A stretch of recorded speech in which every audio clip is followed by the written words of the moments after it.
बिस्मिल्लाहिर्रहमानिर्रहीम। अस्सलाम वालेकुम। तफ्तीश में खुश आमदीद। नाज़रीन, गुज़श्ता रोज़ मैंने एक वीडियो की थी जिसमें मैंने ज़िक्र किया था कि एक सोसाइटी के हवाले से मैं आपसे गुज़श्ता रोज़ मुखातब हुआ और उसकी तफसील का मैंने आपसे वादा किया कि मैं इंशाल्लाह कल उसकी तफसील से आपको आगाह करूँगा। वो कौन सी सोसाइटी है जिसके ख़िलाफ़ मुकदमा भी ज़िला अटक इंतज़ामिया ने दर्ज किया और उस सोसाइटी के पास ज़मीन भी नहीं है और उस सोसाइटी की जिस जगह पे वो दावा कर रहे हैं कि हम यहाँ पे बना रहे हैं और जो उनके दावे हैं उसके हवाले से भी मैं आपसे अभी तफसील से इंशाल्लाह गुफ्तगू करता हूँ। तो नाज़रीन, वो सोसाइटी है सिल्क टाउन। सिल्क टाउन की मार्केटिंग स्काई स्टार मार्केटिंग एक कंपनी बनाई गई है। इस पे इंशाल्लाह मैं एक दो दिन में तफसीलन आपसे गुफ्तगू करूँगा, आपको बताऊँगा कि ये स्काई स्टार मार्केटिंग है क्या और इसकी जो रजिस्ट्रेशन है वो कैसे हुई और इसका काम क्या है, उसकी पूरी तफसील इंशाल्लाह मैं आपको बताऊंगा और बाकायदा सबूतों के साथ आपसे वो चीज़ें मैं शेयर करूंगा। तो नाज़रीन, ये सिल्क टाउन लियाकत भट्ट साहब ने इसकी मार्केटिंग का आगाज़ किया स्काई स्टार मार्केटिंग के नाम से। लियाकत भट्ट साहब बेसिकली एक प्रॉपर्टी डीलर हैं जो F10 में अपना दफ्तर रखते हैं और बड़ी अच्छी पहचान रखते हैं। न जाने इनको क्या सूझी कि पहले भी इनका बिज़नेस अच्छा था कि रातों रात अमीर से अमीर तर होने की जो है वो ख्वाहिश में उन्होंने sky star marketing company register करवा के तो सिल्क टाउन के नाम से एक हाउसिंग प्रोजेक्ट की तशहीर शुरू कर दी जो सोशल मीडिया पे जारी भी है। और जिस जगह का ये इंतखाब किया गया जहाँ पे सिल्क टाउन बनाने का एक ख्वाब ज़ाहिर किया गया, क्योंकि ख्वाब मैं इसलिए कहूँगा कि वो अभी तक हकीकत की कहीं कोसों दूर है। वो ना इनके पास ज़मीन है इस प्रोजेक्ट के नाम पे और ना अभी तक कोई उसका लेआउट प्लान या कोई उसकी परमिशन, कोई इब्तदाई कोई एक सिंगल एप्लीकेशन भी इनकी तरफ से नहीं है।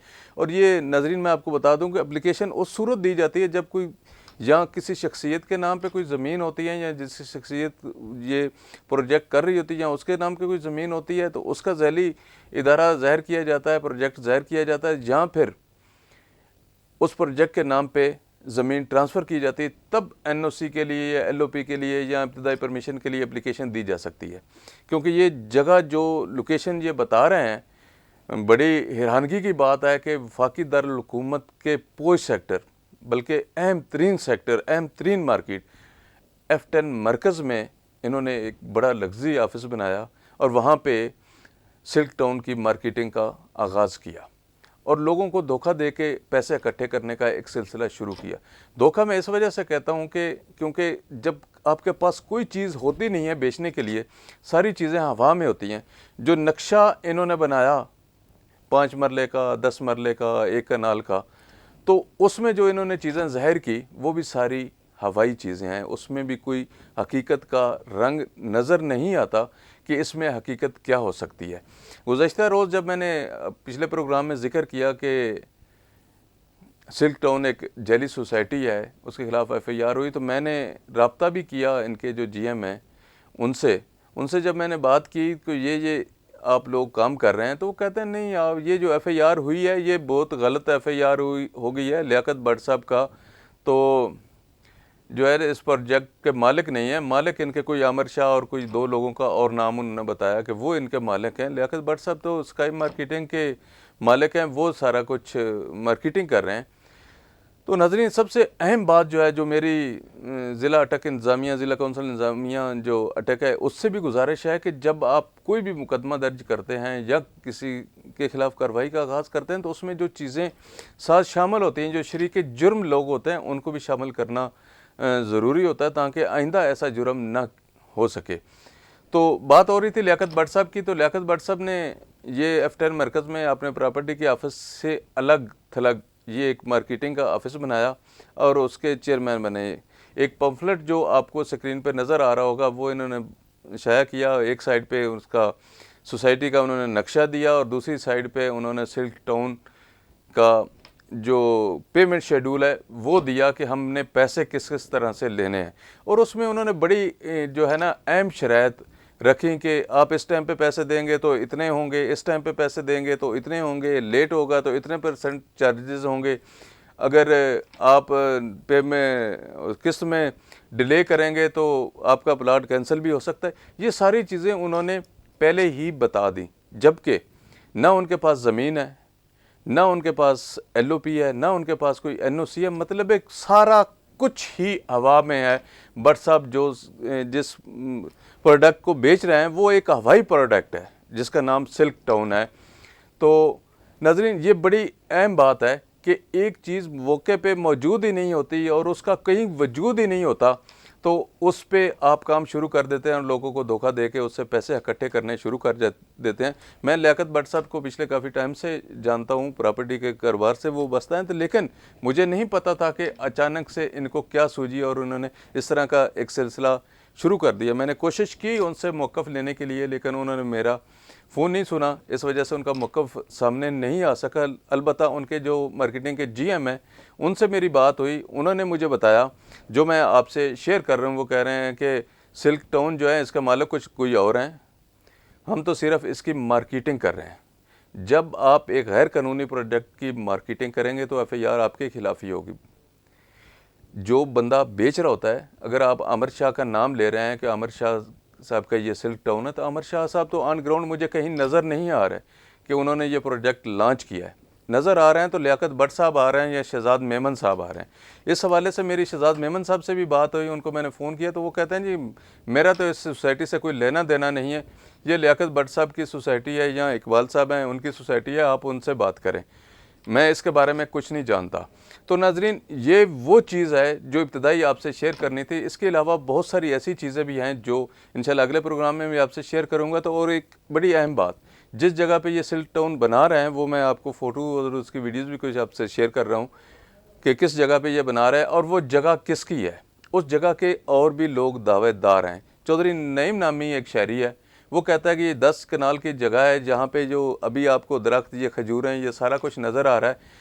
वो कहते हैं कि ये सारा कुछ मैंने लगाया था और ये मेरे नाम पे, उन्होंने मुझे उसके फ़र्द भी शेयर किए, उन्होंने मुझे बताया भी और मुझे उन्होंने कहा कि मैं इनके ख़िलाफ़ ऑलरेडी ज़िला काउंसिल में भी एप्लीकेंट हूँ, मैंने वहाँ पे भी एप्लीकेशन दी हुई है। और आज जब मुझे इस बात का पता चला तो मैंने ज़राए से पता करवाया तो मुझे ये मालूम हुआ कि वो एक और एफआईआर इनके ख़िलाफ़ लॉन्च करवाने जा रहे हैं कि ये जिस जगह पे ये प्रोजेक्ट का दावा कर रहे हैं, ये जगह तो मेरी है, ये मेरे नाम पे है, तो ये जगह मैंने ख़रीदी थी। तो नाज़रीन, ये वो चीज़ें हैं जो इंतहाई अफसोसनाक हैं। आप वफाकी दारुल हुकूमत में बैठ के इस तरह का बड़ा फ्रॉड कर रहे हैं कि जो ना आपके नाम पे जगह है, ना उसका कोई म्यार है। दूसरी बड़ी अहम बात, जब किसी भी शख्स को लालच दिया जाता है ना, तो उसकी बहुत सारी वजूहात होती हैं कि आप किस बेस पे वहाँ पे जगह ख़रीदेंगे और क्या करें। ये कह रहे हैं कि न्यू एयरपोर्ट्स के बिल्कुल 10 मिनट की मुसाफत पे है। नाजरीन, 10 मिनट की मुसाफत तो बहुत दूर की बात है। आप अगर पेशावर जो मोटरवे है उससे उतरेंगे, सबसे पहले तो आप फतेह जंग रोड पे जाएंगे, जो ये करीब तरीन इंटरचेंज कहा जाता है एयरपोर्ट के। फतेह जंग से आप उतरेंगे तो आप फतेह जंग रोड पे जाएंगे। फतेह जंग रोड पे जहाँ से इस सोसाइटी की तरफ मुड़ना है, वहाँ तक कम से कम 10 से 15 मिनट लगेंगे। आप कुतबाल जाएंगे, कुतबाल से आप कुतबाल गांव की तरफ मुड़ेंगे, जो कुतबाल स्टॉप है वहाँ लिंक दिया हुआ है, कुतबाल रोड पे आप मुड़ेंगे तो वो रोड जो है वो मेरा नहीं ख्याल कि कोई 20 या 22 फुट से ज़्यादा रोड है। या पुराने रोड हैं, लोगों ने कब्जे किए हुए हैं या ज़मीन थोड़ी उन्होंने तंग कर दी, ज़्यादा भी हो सकता है तो 28 फुट का हो सकता है, 28 फुट से ज़्यादा वो रोड नहीं हो सकता। और वो रोड इस सोसाइटी में जाने के लिए 2 गांव के दरमियान से गुजरता है, जहाँ पे 1 इंच का भी इजाफा नहीं हो सकता। और ये कहते हैं कि 10 मिनट की मुसाफत है, वहाँ से 10 से 15 किलोमीटर कुतबाल से आगे आप जाएंगे तो जहाँ ये लोकेशन बता रहे हैं वो लोकेशन आएगी।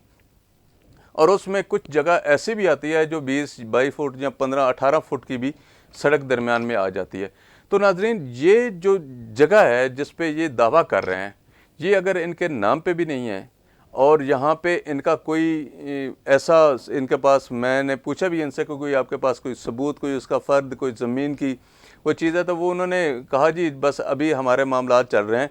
तो मुझे ज़रा ऐसा पता लगा कि अभी इनका 10 कनाल का एग्रीमेंट हुआ है सिर्फ, लेकिन इन्होंने धड़ाधड़ फाइलें बेचनी शुरू कर दी हैं। मेरा एक सवाल ज़िला इंतज़ामिया इस्लामाबाद से भी है कि अटक इंतज़ामिया ने, मैंने गुज़श्ता प्रोग्राम में भी जिक्र किया था कि अगर मुकदमात दर्ज कर रहे हैं लेकिन जगह वो अटक ही बता रहे हैं और बैठे हुए वो फ़रोख्त कर रहे हैं इस्लामाबाद में, इस्लामाबाद के नाम से। इस सोसाइटी को भी, जो सिल्क टाउन है, इसको भी इस्लामाबाद का नाम ही दिया गया। नाज़रीन, ये बड़ी अफसोसनाक बातें हैं कि अगर इदारे इस कदर कमज़ोर हों तो जिसका जो दिल है, जिसका जहाँ दिल है, वो बैठ के लोगों को धोखा दे के पैसे इकट्ठे करना शुरू कर देगा तो फिर मुल्क किस तरफ जाएगा। इस वक्त ज़रूरत है ऐसे इदारों की एक्टिव होने की, जिस तरह ज़िला इंतज़ामिया इस्लामाबाद है।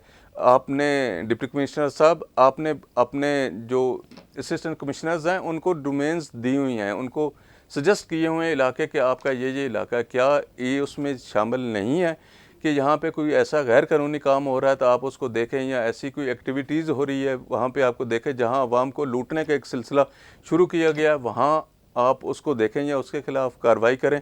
तो नाज़रीन, इंशाल्लाह अगले प्रोग्राम में मुकम्मल जो ये मार्केटिंग है जिसका नाम स्काई स्टार मार्केटिंग रखा गया है, इसके हवाले से भी आपसे शेयर करेंगे और मज़ीद तफसीलात से भी आपको आगाह करेंगे। उस वक्त तक के लिए इतना ही।